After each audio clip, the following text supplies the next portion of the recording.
Welcome to RPG Book Club, the podcast where we play a little bit of a video game and talk about how it makes us feel. I am Elias, Sailor Eli Warren. I'm Maddie Grace Webben. And I'm Bernard Hauk. I am not Francesco.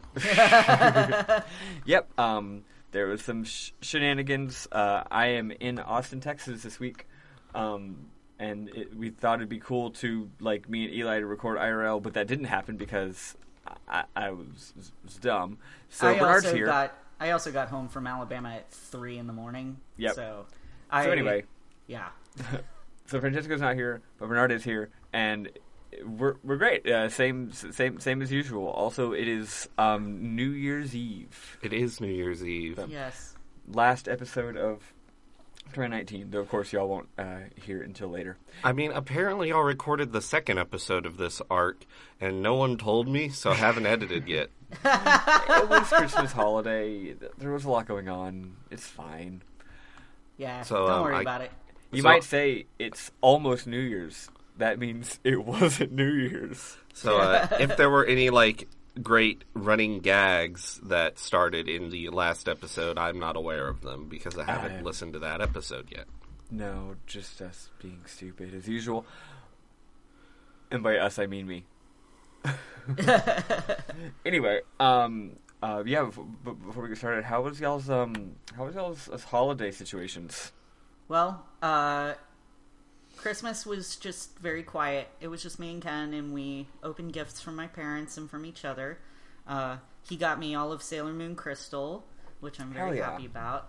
I got him. That is the remake of the original series, right? Correct. It's based more on the manga than on the original anime. Mm-hmm. And it's very good, and I love it.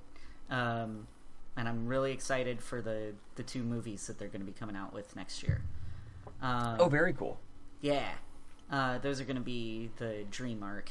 And then, I got him a sexy 1 terabyte hard drive. Very good. Yes. And we got lots of nice gifts from my mom and dad. And in fact, more arrived while we were out of town, so we have more shit to open today. Hell yes. Hell yes. Yeah, it's awesome. And then we went out of town. We went, like I said, I just got back from Alabama at 3 in the morning. We went to visit friends of ours over in Prattville, Alabama. And we just had a good time chilling out and playing Pokemon a lot. Wait, what is the name of this town? Prattville. How's that spelled? Prattville. Okay, I thought you said Crabville. I thought you said Crapville. And I was like, those both would have been very good. Prattville's also good though. Crabville. Hey, if someone from if a native of Prattville takes a stumble and hurts themselves, did they take a pratfall? Oh God, save me. Sorry. Why did I come back to this? I'm sorry. I'm glad you had a chill time though. Yeah, it was really nice, just like sitting around eating pizza and hanging out with friends who also want to sit around and eat pizza. That is the dream. Yeah, it was great. What about you, Nard? I had an okay Christmas with my family, and it was okay. And I visited my parents, and then on Christmas Day, the entire family showed up, and I was like, And after a bit, I was like, I got to get back to Austin, because I did have to get back to Austin that day. And then I drove home, and then a couple days later, I drove to pick up Maddie from East Texas, and then brought her back, and we have been hanging out. And we have hung out and eaten pizza, but also we've been doing lots of stuff, and it's been a little exhausting. We had a whole huge day yesterday. We saw Little Women, and for some reason that made me cry a whole lot, and I don't know why, and gonna have to explore that. Yeah. Were they truly Little Women? They were so tiny. They were the tiniest women you've ever seen. Except, of course, in my heart, because to me, no woman is little. Aww. That's very sweet. Yeah. Sorry. it's funny because Bernard says we did a lot, and I agree, we did, and I appreciate him driving me around so much. But that's just the difference between the two of us, because Bernard's like, we did so much, and I'm like, God, we did so little. But that's because I have a very different opinion on that, because I've been running myself ragged for the last year. Yeah. My Christmas was... It was just a lot. It was a whole lot. I went home for Christmas, and it was the first time that my family has literally seen me as Maddie since coming out, or I guess the same as ever. And it was a lot. There were a whole lot of emotions, mostly negative ones, and a whole lot of conversations, mostly not good ones. And yeah, there's a lot. But on the other hand, my family does this thing where we can have a really serious conflict and discussion with lots of negative emotions, where they're like, we're never going to support you, blah, blah, blah, you've ruined Christmas.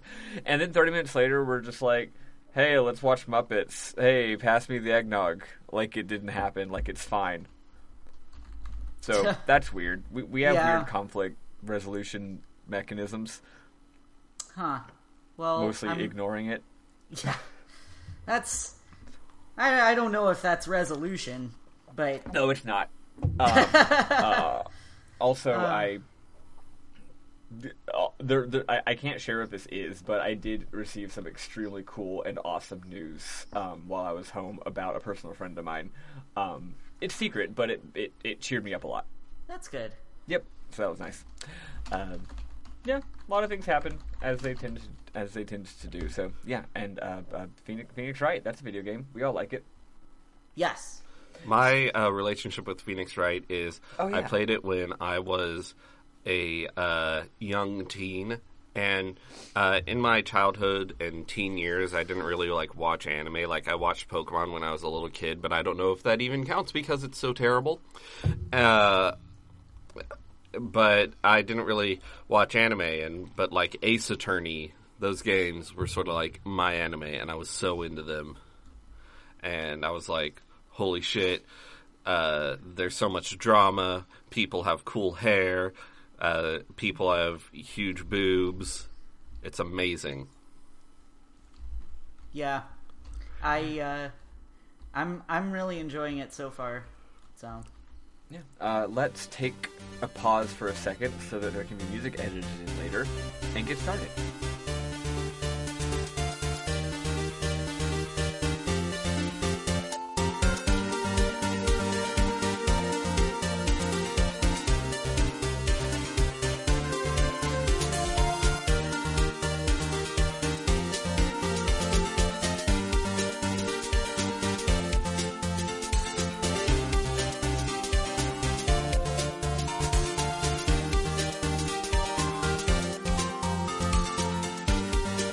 Okay, cool.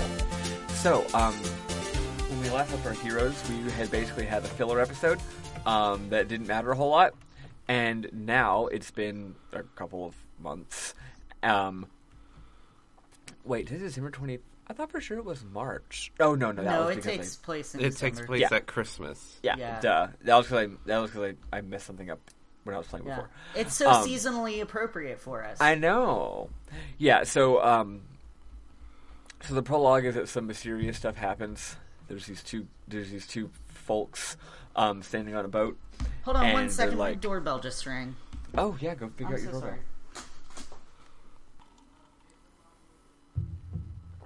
Oh my god. Put my phone in don't go to sleep mode.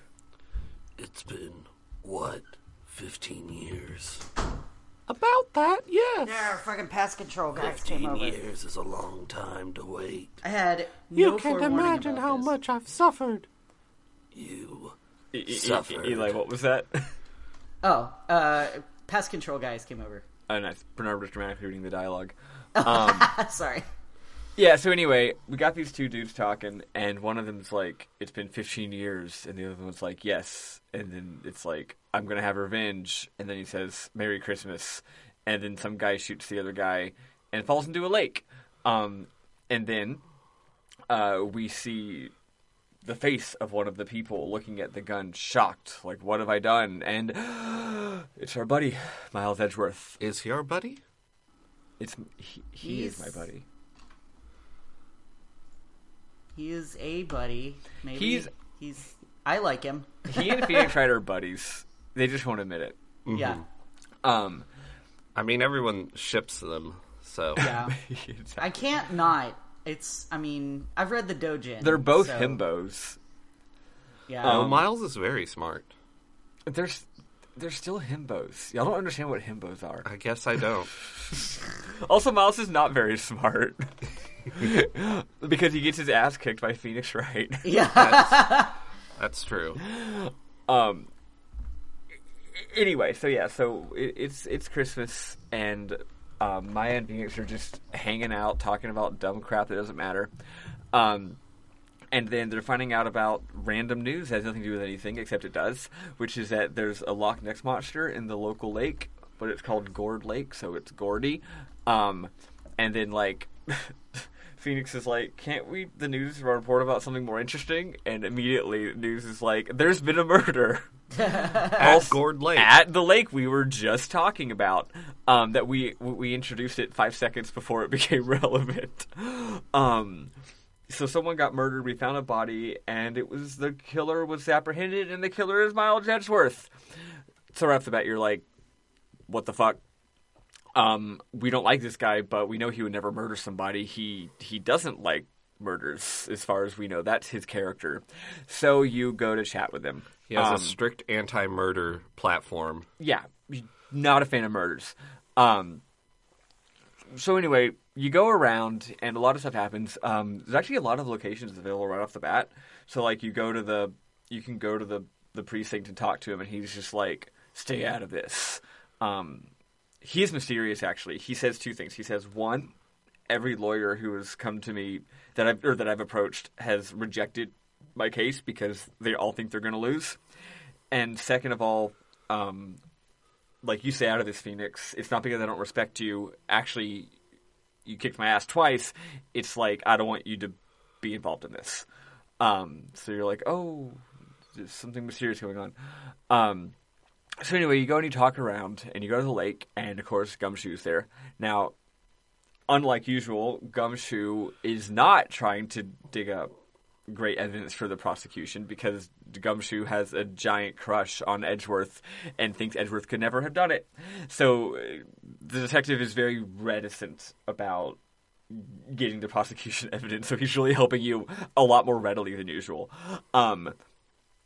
So anyway, he says that he was called into a meeting, but he can't tell you what the meeting was, but then he totally does anyway because he's got a big mouth. And eventually you get to the actual first important element of this case, which is you go to the lake and you investigate, and you meet this lady named Lotta Hart. I'm a big fan of Lotta Hart. She's a redneck, basically, or more like a hillbilly, if you understand the subtle differences between a redneck and a hillbilly. Yeah, and what?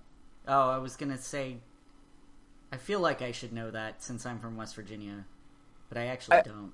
I feel like it's obvious, and yet I could not explain it. Yeah, I'm from northern West Virginia. I'm from above the Mason-Dixon line, so I'm technically not a Southerner.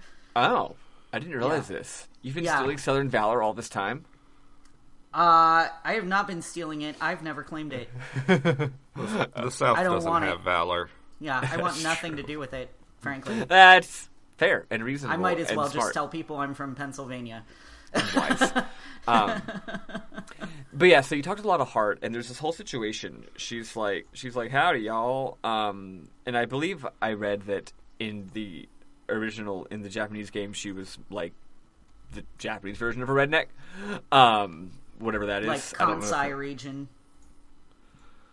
That's actually, I think I may specifically read that. Yes. Kansai is the only, like, specific region I know about that characters often have a Kansai dialect because it's like a shorthand for this character is hilarious. Yeah. Yeah. Yeah. So she's not very smart, and she makes repeated references to the fact that she's not very smart. I respect her. And anyway, her whole thing is that she is investigating the stars. She's like a student astrologist or astronomist. Astronomist. astronomist, and she has this camera, and this camera is activated by sound. Is the really important thing.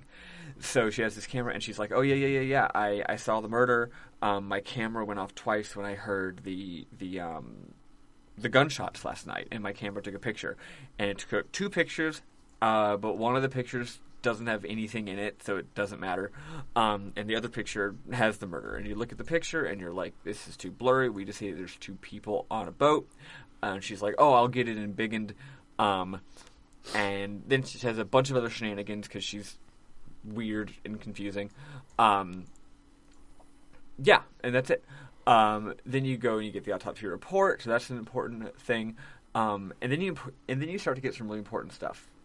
Maya Fey, recognizes who the victim is, and she doesn't tell you for a while, but eventually it comes out that, remember that stuff from 3 chapters ago, or 2 chapters ago, where there was this event that happened 15 years ago, the DL6 incident, where someone killed someone else, and then they got Maya's mom involved, and then it turns out they got exonerated, and no one got arrested.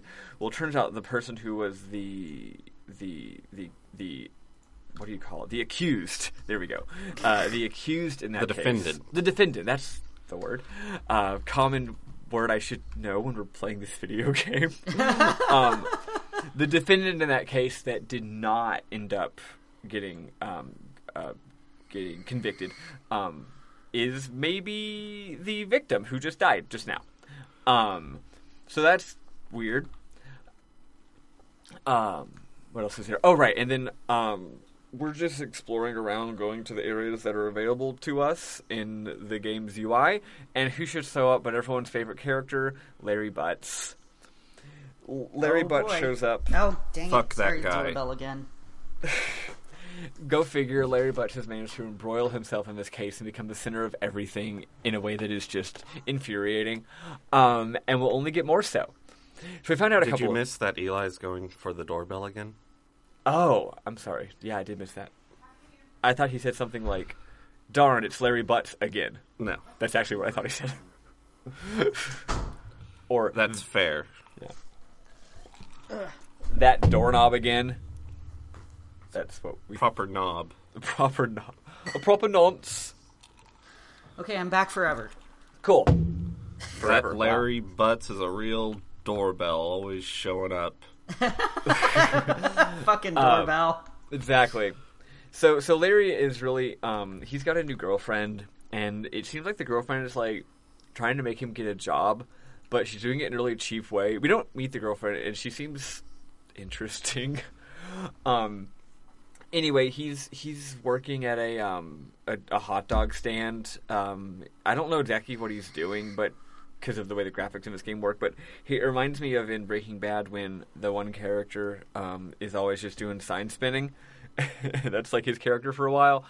So he's just there. He's going to be important later, but for now we find out that he and Phoenix Wright and Edgeworth all went to the same. They all grew up in the same orphanage. No, they all went to the same school in 4th grade specifically. So they all knew Edgeworth briefly, but then Edgeworth left the school because of all this stuff that happened 15 years ago. Because he got embroiled in some kind of situation. Maybe we find this out later. Maybe we find it. Oh wait, we find out this in 2 seconds. The thing is, Miles Edgeworth's dad is one that got murdered. Wow. So it turns out that the Fay family and the That got Edgeworth murdered in the current incident or the Oh, previous right. incident? Edgeworth's dad is the one who got killed 15 years ago. So turns out, just to re-edify this connection, Maya Fey, the Fey family, and the whole thing that was happening in the second case, turns out that case was about the murder of Miles Edgeworth's dad. Another interesting character thing is that Miles Edgeworth's dad was a defense attorney, not a prosecutor. And Miles Edgeworth used to always talk in school about wanting to defend those who are weak and just all the stuff that Phoenix Wright says. But something changed to cause him to be the man he is today.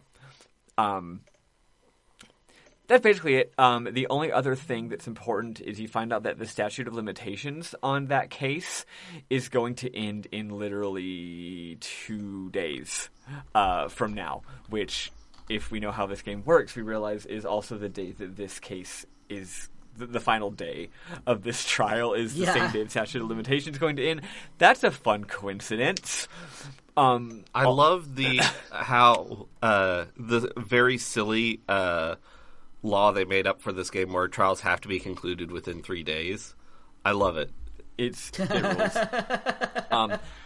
At this point, Miles Edgeworth finally decides to let you be his lawyer because he's actually very impressed that you figured all this stuff out. Like, you tell him this and he's like, seriously? You figured all this out? Damn. So, and only at this point does he say, I didn't kill him. I'm telling you, I didn't kill him. Please be my lawyer. Then an earthquake strikes, and we find out just a weird fact that'll become important later, which is that Miles Edgeworth is terrified of earthquakes. Oh, yeah. He gets, like, trauma flashbacks when he's in an earthquake. Yeah, he freaks out pretty bad. Yep. So. It's really convenient that we get this little piece of character development very shortly before it becomes relevant. Yep. This couldn't have happened, like, in another case. No way it could have happened in Chapter 2 or anything. So we're at the trial. Instead of Edgeworth being the enemy, because he's the defendant, now we have a new prosecutor named Manfred von Karma. Hell yes. Eli, how would you describe this guy? Boy, he is terrifying.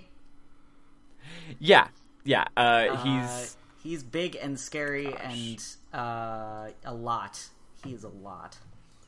Mm-hmm. Yeah, he's bad. He doesn't have any weapons, at least. He dresses a lot more. He dresses even more flamboyantly than Edgeworth. Yeah. Yeah, he's this old-looking guy, gray hair, this sort of gray-blue aesthetic.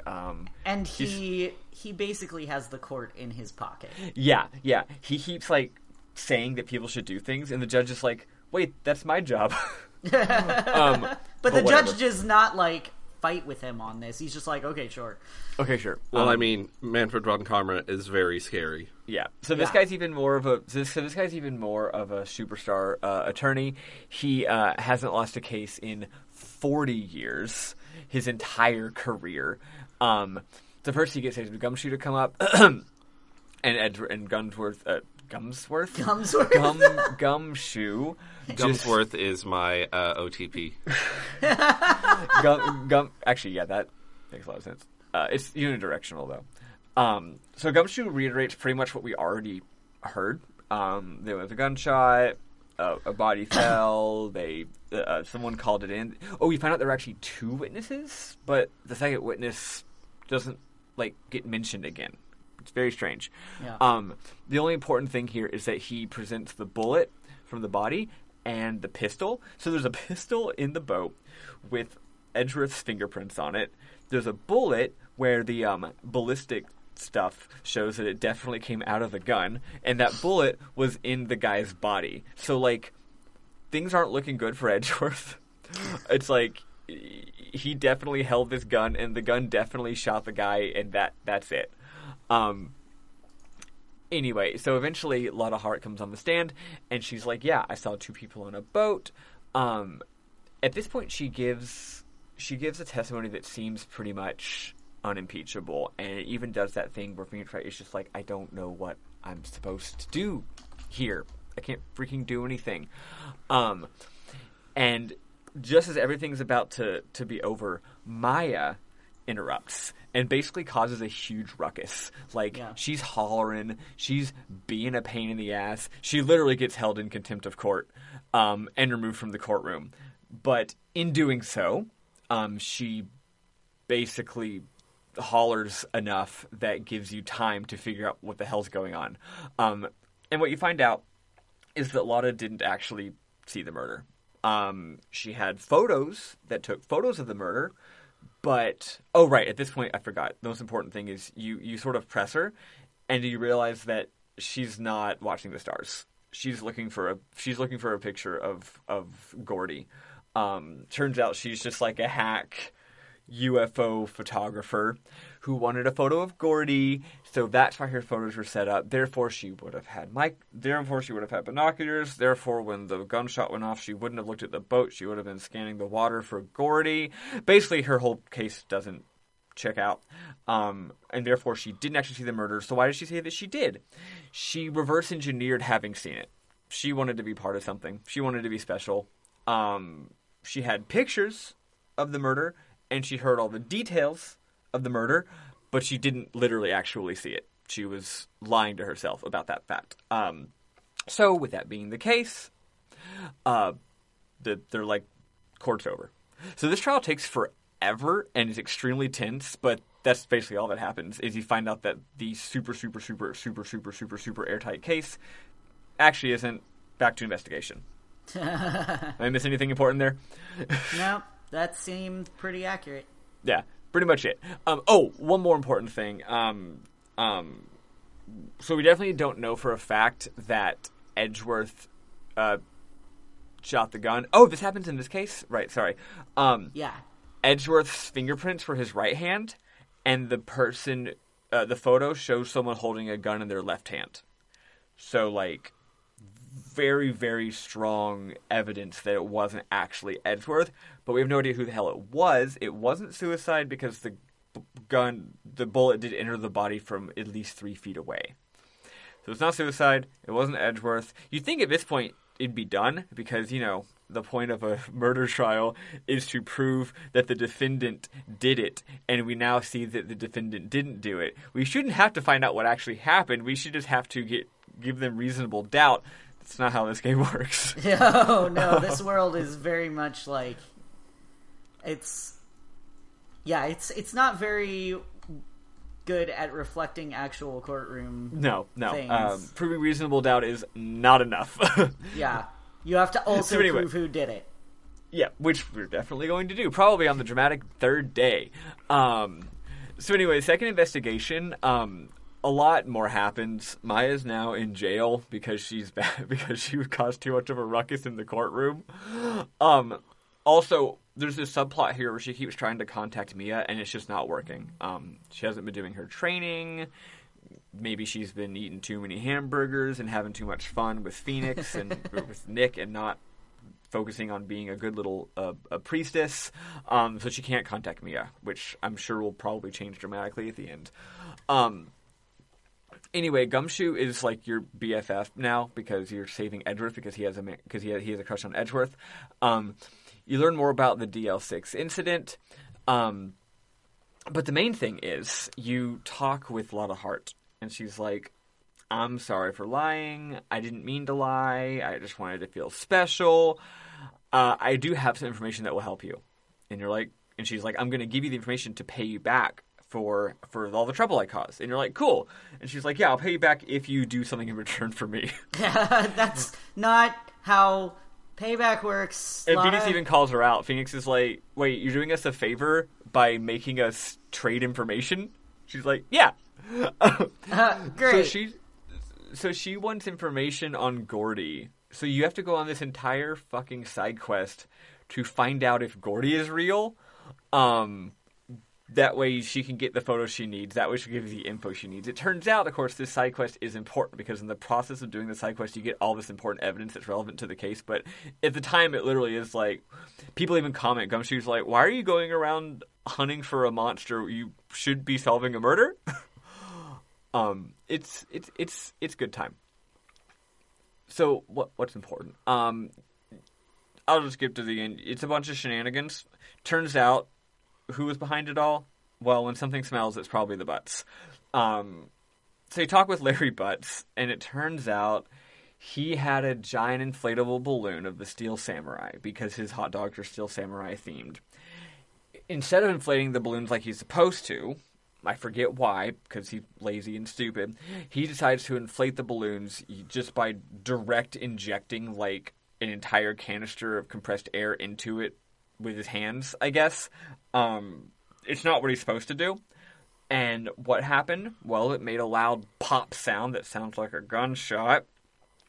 And it causes the entire Steel Samurai thing to go into the water. Basically, Gordy, that people saw, was just a giant inflatable Steel Samurai balloon attached to an air canister. I love it. It's a lot. And because this lake is very foggy, nobody noticed. So yeah, you figure that out. I think there's one or two important elements of evidence that happened during that. Let's take a look. No, just the fact that it sounds like a gunshot. That's it. Yeah. Oh, and also you do find out that Larry was working the night of the murder, and there was some shenanigans happening that night. So anywho, you go and you tell Lotta Hart that, and she's really sad because she's missed her big break. She's going to go back to school and continue getting education instead of trying to take photographs of things that don't exist. What she tells you is that the other witness was the caretaker of the boat rental shop. So this lake, you rent boats, right? And you go on the lake for funsies with the boats. You could have gone to this rental shop ages ago, but there was never any important reason to go there. So you go to the rental shop and you meet this old guy who's barely cognizant of what's going on around him. He thinks that Phoenix and Maya are his children, Keith and Meg. He also thinks that the boat shop is a pasta shop called the Wet Noodle. And he has... fun fact, in noodle shops become a recurring thing in the later games. And like in Game 6, there is a shop called Wet Soba, but with an H because it's someone's name. They like that pun, I guess. Yeah, guess so. That rules. So yeah, you find out that he has a parrot named Polly, and because everyone on the pod today has seen Twin Peaks, we know that birds that repeat things can be very handy in solving murder mystery cases. Yes. Hopefully this bird doesn't get shot with a rifle. I love how the bird in Twin Peaks gets assassinated. Oh, fucking Leo Johnson, god damn it. God. You forget how much stuff happens at the end of season 1. We were actually watching it when I was in Alabama because my friends haven't seen the whole thing yet, and yeah, they got to witness the birder. That's bird murder. One of my friends, and this is not the exciting news that I can't share with you, but one of my friends I hung out with when I went home. Turns out he's very recently gotten into Twin Peaks, and he got Firewalk with Me on Blu-ray for Christmas. Nice. At the point he told me that, I was almost like, what if we just watch it right now? But we didn't. We went to a bar and talked about our feelings. But yeah, so there's a bird, right? And if you show the guy your badge, he recognizes it, which is the first time that's ever happened. Most of the time people are just like, what the hell is that dumb piece of metal that you have? Yeah. If you don't present your badge to everyone you encounter, you're playing Ace Attorney wrong. You really are. In the later I'm games, a lawyer. In later games, it's like a running gag when you Phoenix will present the badge, and people will be like, "Why do you do that all the time?" Or like in Apollo Justice, Apollo will present the badge to someone who appeared in a previous game, and they're like, "I knew someone who used to do that," and it's good. That rules. So you learn almost nothing from this guy. So this entire case has been mostly a bust. You have almost no information, almost no evidence. It's just, you got nothing. You're up against the wall here. The only thing the guy tells you is that the parrot, as you're leaving, says, "Right, don't forget DL6," which is very fortunate. So you're like, wait, what the hell? That's a huge freaking thing. So you leave the shack. When you come back, the old man has locked it. You can't come in. So you go and you tell Gumshoe this, and he's like, okay, you can. That's good enough evidence for me. You can come into the police precinct and look up all the old files about DL6. So even though we knew all the stuff surrounding DL6, we didn't actually know what the case itself was. So here's what happens. So it turns out that Gregory Edgeworth, famous defense attorney, and his kid, Miles Edgeworth, are in an elevator at the courtroom, the same courtroom that we're always hanging out in. And also in that elevator was this guy named Yami Yogi. Yami Yugi. Yami Yugi. Yugi. Exactly, Yami Yugi. Yu-Gi-Oh crossover. And Yami Yugi is a bailiff. Yeah, anyway, so all three of them are in the elevator, and all of a sudden there is an earthquake. And there's a huge earthquake, and everything loses power, and they're stuck in the elevator for like 5 hours. So, of course, we're now seeing this is why Miles Edgeworth has a trauma about earthquakes. And they're stuck in the elevator for so long that they start to lose oxygen because they can't get oxygen to the elevator. So when they finally open the elevator, all three people are passed out. Passed out from oxygen deprivation, almost dead. Also, Gregory Edgeworth had a bullet through his head. Fired twice, interestingly. Oh, I forgot to share the very important information that there were also 2 gunshots in this case. That's extremely important. So anyway, yeah, that's weird. And so they thought, did the only other person in the elevator shoot Gregory Edgeworth? But he had brain damage. He was passed out. He could not have murdered the guy. So... Also, to be clear, elevators are not airtight, and elevator that stopped, they have vents in them, and you can't get oxygen deprivation from being stuck in an elevator. So what I'm hearing is that the real case that should be prosecuted here is the district courthouse's obvious, being extremely out of building code. Yes. And violating the regulations. Criminal negligence by the builders and maintainers of this building. When are we going to get that Phoenix Wright game? Phoenix Wright. What's the OSHA word? regulations. Yeah, OSHA regulations attorney. Wait, I would play that. OSHA's very important. Yes. So yeah, that's the new information that we have. So we go to the next trial, and a lot more happens this time. Hold on. Okay, that's where I thought we were at.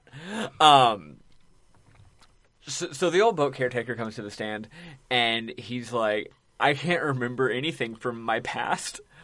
He shares who he is. He says, actually, wait, I have this one on my phone. I want to share it exactly. All right, yeah. So they're like, who are you? And he's like, yeah, I don't know who my name is, but what I do know is that I run a pasta shop. But we haven't really gotten many orders for pasta lately. All the kids just come up to me and say, yo, dude, we want to ride in one of your boats. So that's why I keep some boats here. And everyone's really confused, and he's really confused. Whatever. Eventually, though, he shares his testimony.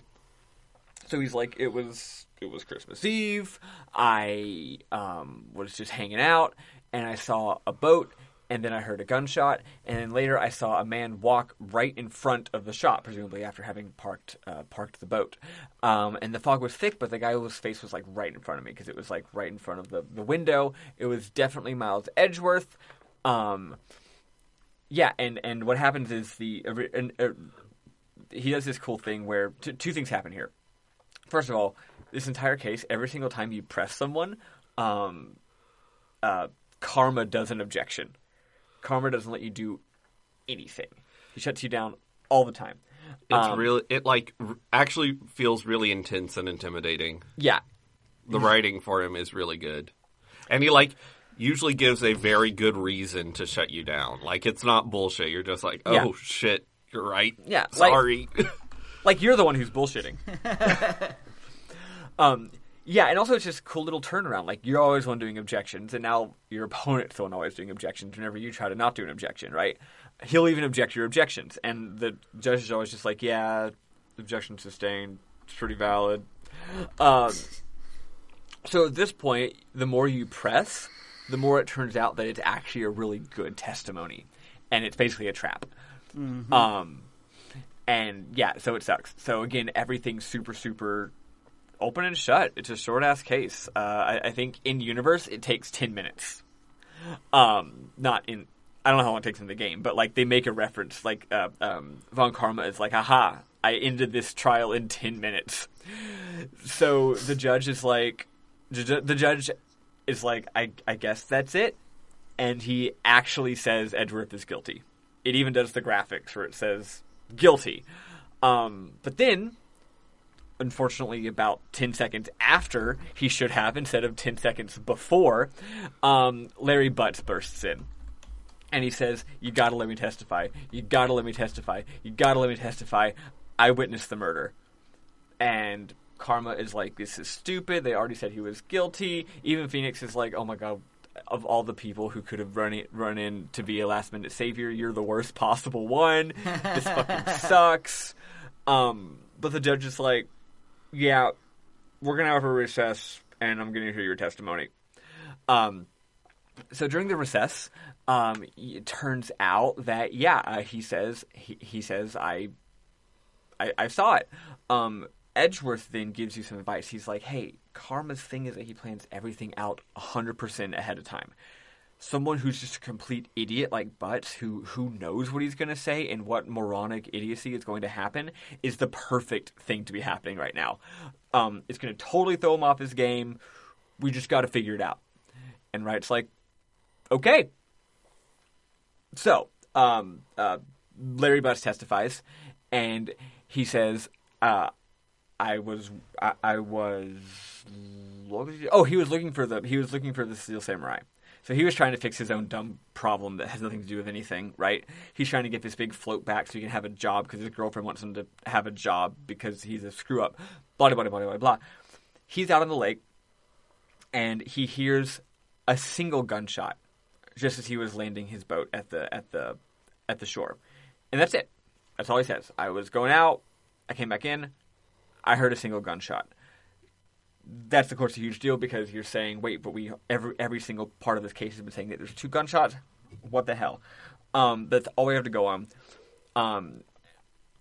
Then at some point, Butt says, "Oh, maybe he didn't hear the other gunshot because I had headphones." And then, of course, they're like, "Well, if you had headphones, you moron, you're listening to the radio, you wouldn't have heard the gunshots at all. This was your entire testimony to question." And then he's like, "No, I definitely heard it. It definitely wasn't part of the radio because I heard what the DJ said right before the gunshot." And here we get to a very famous meme from the game. It turns out that the DJ said, "Hey, it's almost Christmas." So the DJ says, "It's almost Christmas." And then our buddy Larry Butts hears a gunshot. Yes. I forgot to share the most important element of this, which is that this entire time the gunshots have been established as having gone off at 12:15 a.m. So on Christmas Day. On Christmas Day, 15 minutes after midnight, on Christmas Day. This is established from the other testimonies. So, Phoenix Wright pushes this, and he's like, hell yes. Hell yes. The DJ said, "It's almost Christmas." That means it wasn't Christmas. Which is actually a really good line, but it's also extremely funny and stupid. Even though it makes sense in context. So he's like, this was not the same gunshot. We had 2 gunshots at 12:15. We had a different, unrelated gunshot at 11:50. Then they're like, Phoenix Wright, the most reasonable explanation for all of this is that everything Larry Butts is saying is stupid. None of it happened. There wasn't a gunshot. It was some other sound. It was from the radio. There's no other evidence that there was a gunshot at this point. And this part stumped me. Eli, did you figure this part out on your own? I don't remember. Oh gosh, this part stumped me. But it's really good actually. So from ages ago, we learned that there were 2 photos. There were 2 photos taken by Lotta's camera, but the other one just doesn't matter. Lotta even showed us earlier. It's a photo with nothing. It's just a photo of an empty lake. But Phoenix Wright realizes this. We, the player, don't realize. We, the player, just randomly click on stuff until the game progresses. Yeah. But by randomly clicking on stuff, we realized that Phoenix Wright realized, wait, it doesn't matter that the photo didn't show anything. What matters is that the photo exists. Because this camera only goes off when it hears a loud noise. The fact that there's a photo at 11:50 means that the camera heard a loud noise at 11:50. Which corroborates Larry Butts' story about there being a gunshot. So bam. It's all good. It's happening. The crowd, this is the part where the crowd starts making all this ruckus and the judge has to go order, like 50 times in a row. He does that a lot, this case, by the way. So then Wright goes completely out on a limb and just does the biggest conjecture you've ever heard, and apparently this is okay. Here's what Wright just completely pulls out of his ass and conjectures. He's like, the real murderer was the old man in the cabin. The old man in the cabin is actually Yami Yogi. Yami Yogi. Yami. He's Dark Yogi Bear. Yami Yugi is actually the killer. By the way, this guy's Yami Yugi, the alleged killer from ages ago. Turns out it's the same guy, even though we forgot his identity. He asked Edgeworth to come out. He invited him out onto the lake. But then he killed him in his cabin, actually. That's when the murder took place. That was at 11:50. Then he dressed up. Yami Yugi killed the prosecutor guy. Yeah. Wait, have I gone this entire time without talking to any about who the murder victim was? Oh my gosh, I'm so silly. I was so focused on the evidence that I forgot about the most important thing. You mentioned that the victim was the defendant in the DL6 incident? Or was that Yami Yugi? It's been a while. Oh my gosh, this is complicated. Let me scroll up and remind myself. Gosh dang it. No, it was the prosecuting attorney. Robert Hammond. Defense attorney. Right, there we go, yeah. So the defendant, of course, was Yami Yugi, but the defense attorney was Robert Hammond, right? And that's the whole point, by the way. That's why they all think that Miles Edgeworth did it, because he would have a grudge against the defense attorney who got his dad's murderer off the hook, right? That's the whole freaking point. That's why they thought he had a really good motive for murder. So anyway, they're like, yeah, so Yami Yugi invites Hammond out to the lake to talk, and then he kills the guy. And then Yami Yugi dresses up as Hammond by wearing his big coat, and then goes out on a boat with Edgeworth. So Edgeworth goes out on the boat thinking that Hammond is meeting with him. He hasn't seen the guy in ages. He was a kid when last time he saw him. So he doesn't realize that this isn't actually him. Then Yami Yugi, dressed as Hammond, fires 2 gunshots in order to get witnesses, and then throws the body into the water. He actually already done that previously, and then falls into the water. Miles Edgeworth thinks he has killed a guy, or thinks someone has just died in front of him, at least. And then Miles Edgeworth grabs the gun because he's not thinking, and he's stupid, and he gets his prints all over the gun. So, point is, giant complex murder / frame up. The killer murdered the victim, then dressed up as the victim, met with Edgeworth, and made it look like Edgeworth killed the victim. The end. That's just a lot, and Phoenix Wright just figures all that out, apparently. And instead of being like, that is just an absurd level of conjecture that means nothing, they're all just like, damn dog. That all does basically check out and make sense. We probably... hold on, let me look real quick at what the reason was why they don't just end the case right there. Nothing. There's no reason it happened. All that happens is that the boat guy, the old guy, the guy who's probably the killer, he just ran away. So he runs away, they don't know where he is, and that's why they suspend the trial. So they're like, I guess we'll continue the trial tomorrow. So that's as far as we got today. And there is one final... technically be over, but, whatever. Yeah. So there's one final thing. It's very, very... Actually, I took a picture of it on my phone. The exact dialogue. All right, cool. So Edgeworth is like, Phoenix, I have something else I need to tell you. And they're like, what is it? He goes, I can't get it off my mind. Phoenix says, what is this about Edgeworth? Edgeworth says, it's a nightmare I've had. A memory of a crime that I committed. Dun, dun, dun. Nick says, a crime you committed. And Edgeworth says, a memory of a murder. So, that's where we're at. really weird murder situation and also a previous situation, an unsolved murder involving people in an elevator. There were 3 people in that elevator. Maybe Yami Yugi killed Gregory Edgeworth. Maybe somehow Mild Edgeworth murdered his own dad. That's Maybe. not good, No. but it could have happened. And then he married his mom. He married his mom.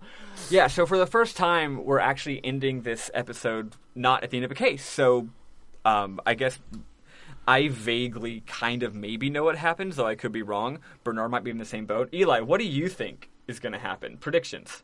I don't know. I'm not good at predicting this stuff. Do you think all the stuff Phoenix just said, that entire story he created about what really happened, is true? Or mostly true? I think there's parts of it that are probably true. Mm-hmm.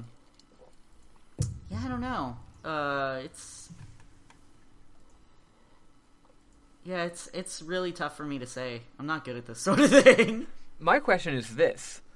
If the person who got murdered was the defense attorney, and the person who murdered him was the defendant, what's the motive? Yeah. Right? That's a good question. I actually just realized what the motive might be, but I don't want to say it. But never mind. If you think you might know what the motive is, you should say it. But I don't want to say it because I'm not sure what of it is my own conjecture and what of it is me remembering what happens. So I'm not going to say anything. But yeah, I think that's the most interesting. That's the most interesting question. And then, what are the details of this murder that happened a long time ago? Asphyxiation, bullet, gunshot? Are we going to have a lot more evidence that we didn't know about before? So there's no possible way we could have figured it out before? Yes. Also, there's a dog in this episode. Yes. Oh, and yeah. it's named after it's named after the dog of the guy who created Ace Attorney. And Oh, cute. his dog also appears in his other game, Ghost Trick, Phantom Nice. Detective, or whatever it's called. Eli, did you mess with the dog? No, I didn't. What did you take? The metal detector like a smart person? Yes. So at a certain point in this game, you go back to the police station, and Gumshoe wants to help you. So he's like, "Here, have these 3. Take ye these items 3." And the 3 items he presents are a metal detector, which would be handy. I forget what the second item is because it's not useful. And then the third item is a straight up dog. This really cute dog named Missile. You hold him like an item. You can present him to anybody you want if you want to. Be like, here's a dog. He doesn't end up helping at all, but he's really cute. I'm pretty sure there are some funny scenes if you take him with you. Oh, there's a lot of goofy and weird scenes. Also, Missile has, like, when Missile is being shown or talked about, there's 2 portraits for him. One, he's just cute, he's a little Shiba. And the other one is horrifying. Yeah. Oh, goodness gracious. I'm showing it to Maddie now. Yeah. Yeah, I didn't do much with Missile either because I knew that he wasn't important. It turns out that entire shtick, that entire big puzzle thing where you have 3 different items and they all have absurd amounts of unique writing, literally the only point of it is you grab the metal detector and you go to where Larry Butts is and you find that air canister mentioned earlier. That's all it is, but this episode has an absurd amount of optional dialogue. And it's cool. The games have so much writing in them. It's amazing, and I love the writers. I love the localizers. I love the people who do fan translations of the games that haven't been released, because that must be such an undertaking. Oh, I haven't yeah. played any of the fan translated games yet, but I'm going to. Heck yes. So yeah, no, that concludes it for the week. Next week we're going to do one final bit of investigation and one final very dramatic trial, and then reach what is the original ending of this game. Maybe Phoenix Wright and Miles Edgeworth are going to kiss. Who knows? We'll find out. Oh, man, I wish. I would love them to. Eli, do you have any memorable moment? Actually, now let's pause for a second and play some music.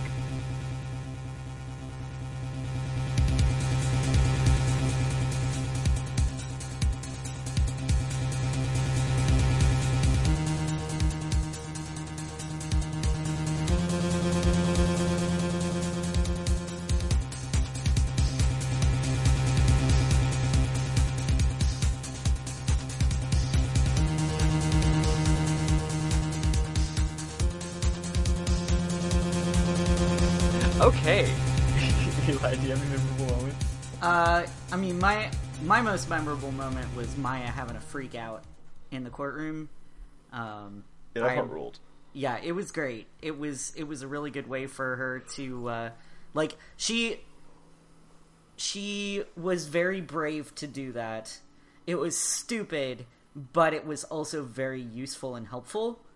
So, like, and we've got to pay her bail apparently, but or no, Edgeworth took care of it, didn't he? Yeah, Edgeworth pays her right. bail because he's rich and is very happy that you're doing what needs to happen. That's right. I remember that. Also, what's cool is that, like, Maya knew she was going to be held in contempt of the court. That's the coolest thing. Like, they'd already said, if you cause any more ruckus, you're going to be held in contempt of court. So Maya does it so that you don't have to, which is really cool. Yeah. And then Phoenix has to do without her for a bit, and he relies a lot on the women who stand beside him in the courtroom. Yeah, for real. He really does. He really does. So some of my memorable moments are... Let me switch over to my faves folder where I saved them. I didn't play the game because I didn't know I'd be doing this, so I don't really have memorable moments, but I can just talk about Ace Attorney for hours. Yes, indeed. Let me share one or two of mine first. Where is it? So, some optional dialogue. Again, there's a ton of it in this game, and I went and looked up some of my favorite ones because I forgot to get screenshots of them at the time, because that's how I play games. I always forget to get screenshots. So anyway, at one point you're in Nick's office, and if you investigate your own bookshelf, he just says, I'll just read it. Difficult-looking legal books stand in a formidable row. They mock me. I tried reading one, and it made my head hurt. When I closed it, it slipped out of my hand. Then my foot hurt, too. Another cool thing, again, just this game has so much dialogue. If you investigate the security guard in the detention center, it's almost the same line as before. It's, this guard monitors the visitor's room. He hasn't moved an inch since I came in. A real pro. Or maybe he's just nervous with Edgeworth in the room. So it's like, that's a unique line. They didn't have to write that. I'm pretty sure only the part at the end is even different. I just respect them so much. Another cool thing is that all of Edgeworth's all of Edgeworth's lawyers that he reached out to save him turned him down, specifically because he specifically had ruined all of their confidence by defeating all of them in court. Is it made clear if the lawyers know that Von Karma is going to be prosecuting the case? I don't think it does, though that would be also a reason be a why. reason. Yeah. No, he because you don't want to fuck with Von Karma. He says, it occurred to me that it might be my fault that they lack confidence. After all, I did get every single one of their own clients declared guilty. Fun fact, originally when they were thinking of doing a sequel to this game, they just sort of assumed Edgeworth would continue being a rival, but then they thought, no, Edgeworth is really popular, and if we just keep having him have his ass kicked, that'll, like, ruin the mystique of him being this super badass. So we can't have Phoenix just continuing to kick his ass. So they made a different prosecutor, who is... The prosecutor in the second game is the best. I love her so much. Yeah, she's so good. There's a part where if you bring the dog to the samurai dog stand, there's this part where he starts sniffing and sniffing, and everyone's like, "What is it, boy? What is it, boy? Did you find a clue?" And he starts sniffing even more, and they like really ham it up that he's found something really important. And then he just jumps into the hot dog stand and eats all of the hot dogs. And Larry Butts gets really bad. Also, there's like 5 different times in this case when something happens that Phoenix screws up that costs somebody money, and every single time they say, Phoenix, you have to pay for that. And the more it happens, the more he just like cries every single time because he's so broke. And he keeps having to pay for things. But everybody is broke. Yeah. Extra little bit. Every time you go to the police station, you can investigate one of the policemen, and they're at the computer. And every single time it's unique. Here's an example of one of them. The policeman is saying, "Resistance is futile. We have you surrounded. It's not too late. Release the hostages and come out with your hands up." And Phoenix says, he must be doing image training for negotiating a hostage situation. every time you come back, he's doing a different kind of training. Like, he's pretending to be a good cop. He's pretending to be a bad cop. He's pretending to be questioning a victim. So, like, this guy's just going through training modules or something on his computer, learning how to be a cop, which I think rules. He has to explain what a DJ is to the judge because he doesn't know because he's an old guy. One fun thing about this is that the original game was published in 2001, but the game takes place in 2016. The games have always been 15 years in the future, or later there's a time skip, so I guess between games there's a time skip between the third and fourth game, so I guess at that point it's like a 25-year in the future. But so sometimes there'll be things that even though the judge is old, he would know. But I guess if he were old 15 years ago, maybe he wouldn't. And also, in 2016, they're very much using 2001 cell phones, and that never stops being a thing. Even the games released in 2015, they still are using 2001 as cell phones. I love it. That rules. Here we go. I can't not say these. Lotta Hart is great. Like I said, she's really stupid and she owns it. She keeps saying something like, you think she would say oh, you think all rednecks are dumb. But what she says is, she says, just because I might be dumb doesn't mean we all are. So she's like, you can't stereotype country bumpkins for being stupid. I am stupid, yes, but you shouldn't stereotype us as being stupid. It's extremely good. And then there's one more thing this isn't a real moment, it's actually just very important. Completely optional bit of dialogue. When you visit the police station, you see this weird blue guy, this blue badger standee, this blue plastic creature, and you point at it and you're like, what is that? And the chief goes, that's the blue badger. It's our mascot. It was my idea. I made him up. And Phoenix is like, oh, okay, he really thinks it's stupid. And it is stupid. It's bad and it looks weird. So apparently the chief's number one goal in life now is to make the blue badger be the official mascot of the police. And nobody believes in him. They all think it's dumb. And he's like, no, this is going to be the police mascot. I swear to God. And believe it or not, that is important. Yes. It's extremely important. Actually, later on in Ace Attorney Investigations, Miles Edgeworth, there's a case that takes place in a cop-themed amusement park, and a huge thing is that there's all these people in blue badger costumes, and you have to sort everything out there. The fucking police propaganda, jeez.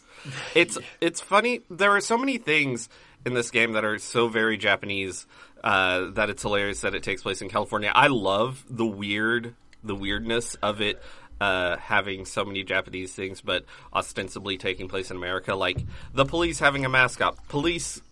Things like the police don't have mascots in America. Yeah. That's very much a Japanese thing. Especially not cute kawaii mascots. Yeah, if the police have a mascot, it's just a dog. Or like a regular dog. Or a turned off body cam.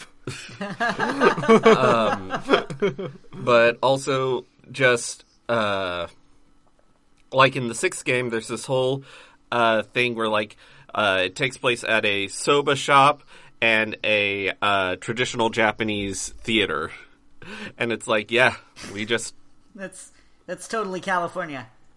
Apparently, I think I read somewhere something like one of the producers of the Western version, she decided there would be this concept where the anti-Asian racism that happened a lot in America was what if there was an alternate history where that wasn't so much a thing, and instead Asian immigrants were more embraced and their cultures intertwined with American culture a lot more, and that's how we ended up with this California. That's right. I remember reading that too. Yeah, it was an interview. It's so it's kind of like Word of God, sort of Word of God canon. Yeah. This is in fact an alternate history universe where California is like the same as Japan culturally. That's kind of cool. Yeah, it kind of rules. It's kind of utopian in a way. Yeah. But yeah, that's it for the week. Next week we're just wrapping up this trial, so it's probably not going to be a whole lot, although probably going to be more than you might expect. It's probably going to be a lot, but also probably about the same length as this week, so not a super long episode. And then just to reiterate, after that we're probably spending 2 or maybe even 3 episodes on the final case of the game. Sam sent us an important message, didn't he? Yes, Yes. he did. What did he say exactly? He said he said, "Don't die, Bernard." He said we need to mention our next poll. Awesome. So yeah, it's time to announce our next poll. If y'all recall, if you're new here, we have people vote on what game we're going to play next. And Eli, what are the 2 games up for grabs this time? I don't know how to pronounce the first one, but the second one Ease. starts. Is it just Ease? Okay, I wasn't sure if it was It's Ease or weird. Wise. It's really weird. And then the second one is Star Tropics. so. It'll be Ease 1 and 2, which are sort of one game, or Star Tropics 1 and 2, which are, as far as I know, not sort of one game. Oh, but, Star Tropics 1 and 2 as well? Yeah. Oh, okay, cool. Ease 1 and 2 and Star Tropics 1 and 2 are about the same length combined. So yeah, you're actually voting on 2 games, and that's because they are short. So you put them together, and it's the same amount as like a regular game. They're both old-ass action RPGs. And no, you cannot vote for us to play Ease 1 and then Star Tropics 2, or vice versa. Though that would be kind of hilarious. And you should really vote for Ease, because I've played Ease 1, and it fucking owns. Oh yeah, we should give quick pitches for the games like we always do. I haven't played any Ease at all, but Bernard has owned, and my dear friend Harrison, who has very good taste in games, says it's one of his favorite series, and this music is unimaginably good. Yeah, it's by Falcom, and their whole thing is just every game they make has absurdly good music. Yep. And the other game is Star Tropics. I have played a good bit of Star Tropics, like maybe, I don't know, a third of the first game, and I thought it was fun. It was a good game. It's cool. It's weird. They're both really old. They're was Ease was originally on like some kind of computer, but it's 80s. It's like 8-bit NES level video game. Ease was originally released in 1987, but it's had 1,000 remakes and ports. Yeah, exactly. And there's modern versions of it that you can like get on Steam. Yeah. So both of these games are originally from the NES 8-bit era. And Star Tropics definitely feels that way, and East probably does too. And I was gonna say one more thing about. Oh, and they're both action RPGs. That should be noted. That's the theme here, is that they're both action games where you walk around and stab things. Ease is a little bit weird. It's not exactly an action RPG. It's kind of got its own little vibe, but essentially you're walking around and stabbing things. Eli, do you know anything about either of these games? I knew that Star Tropics existed. I'm pretty sure Star Tropics is actually a Zelda-like, in which case it's not an RPG. Okay. Yeah. Sorry, you go on. Yeah, the degree to which it is somewhat kind of an RPG, I don't know, may or may not be the case. We'll find out when we play it. So yeah, please start voting on those. Voting will open probably in just a freaking second. Sam's in charge of that. Do all your votes. If you're listening but are not a supporter, consider being a supporter so that you can make us play one of these 2 games. If you really love one of these games or really hate them and hate us and want us to be unhappy playing a game that sucks, feel free to vote. That's fine. We don't care. We will do that. Yeah. So We yeah, will cave to your whims. we will cater to all of your whims.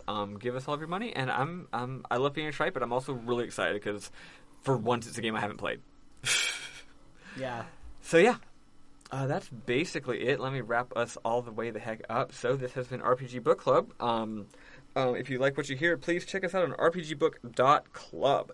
There's all these important links I'm supposed to say, and I forget them, but they're all on rpgbook.club, including links to our store, including links to our Ko-Fi, and including links to our Discord and Twitter and email. All those things are a lot of fun, especially the Discord. You should join our Discord and say, what's up to all of us. I think I just blew through all of that. So Yeah, as a you did. reminder, as a reminder, next week we are just finishing this case, easy peasy lemon squeezy. And even though this is going to air after the holidays, I hope that you had a Merry Christmas / other holidays, and also a Happy New Year, and happy first week of the new decade. Hope it goes good. Hope you get off to a good start. Hope you meet all of your New Year's resolutions. Yes. Hell yeah. All right, this Do is an it. RPG Book Club. I have been Maddie Grace Webben. I've been Elias Sailor Eli Warren. I'm Bernard. How can I have so much more to say about Ace Attorney? Sucks to suck. You could have joined us, but you didn't. Yup. Bye, nerds. Bye. Toodaloo.